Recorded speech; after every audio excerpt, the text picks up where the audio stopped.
小鳥さんです。どうぞ大きな拍手でお迎えくださいませ。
続いてご紹介いたしますお手紙は、平安力の渚先生から小鳥さんへのお手紙でございます。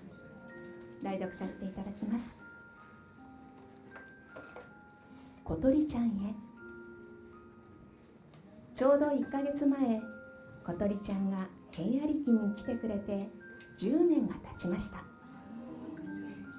まだキッズクラスでお子様向けの可愛い曲をたくさん踊ったね。ちょっぴり人見知りだけど、当初から素直で優しい美少女なことちゃんは平野力のアイドルでした。そして大人になった今も同じくです。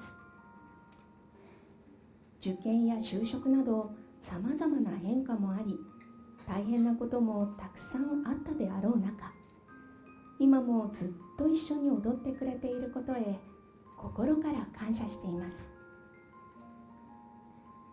さまざまなイベントやグループコンペでは突然の無茶ぶりやお願い事を必ず期待以上に叶えてくれました。決して全てが簡単なことではなかったはず。いつも真摯に向き合い信じてくれて本当にありがとう。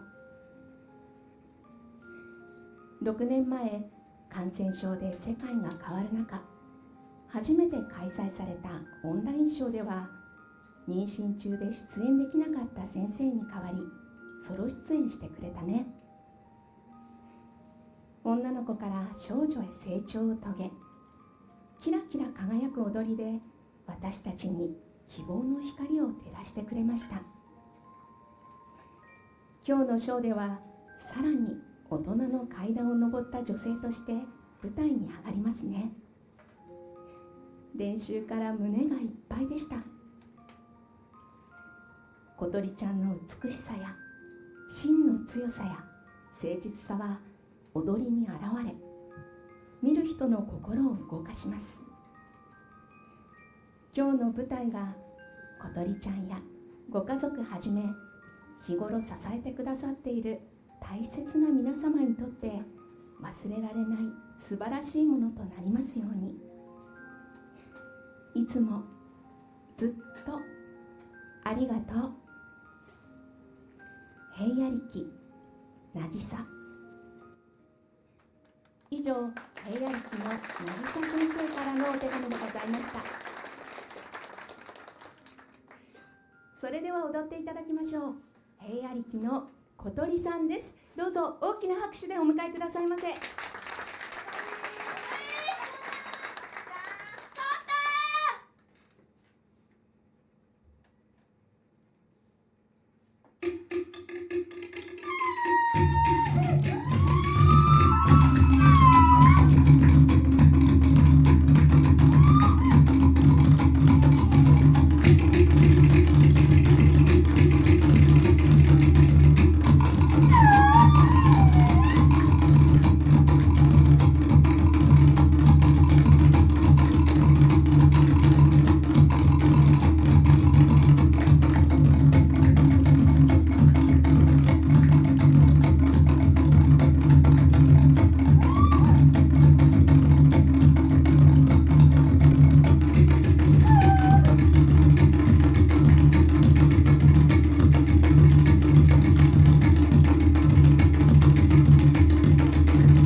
力の小鳥です。今日は見に来てくださったり配信を見てくださって本当にありがとうございます。先生本当にいつもありがとうございます。あと貴重な機会もありがとうございます。なんか先生のお手紙でもあったみたいにちょっと普段は結構人見知り気味であんまりなんかみんなと仲良くみたいな自分からはできないんですけど、なんか今日この一人のステージに立って声出せ自分表現しろって言われてやってみてすごいとっても楽しかったです今後ともよろしくお願いします。ありがとうございました。ありがとうございます。